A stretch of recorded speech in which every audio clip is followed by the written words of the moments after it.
Bore da, Aled, sut wyt ti? Helo, Carys. Dwi'n iawn, diolch.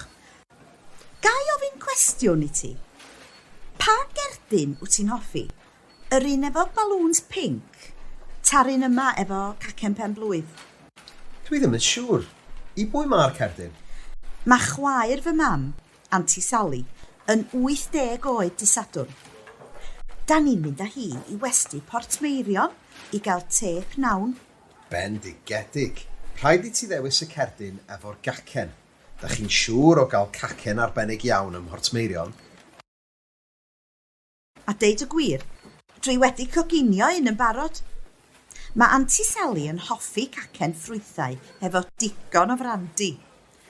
A dwi'n edrych ymlaen at fita'r gacen hefyd.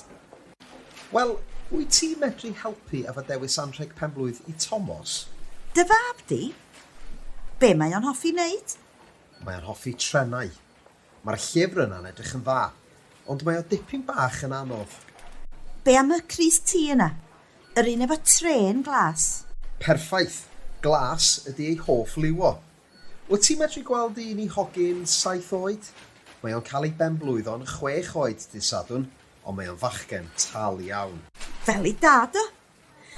Dyma fo, Cris T i blentyn 7 oed. Lle da chi'n cael parti? Yn y ganolfan hamdden, efo castell bwnsio. Mae'r dosbarth i gyd yn dŵad, ac mi fydd na jeli coch i bawb.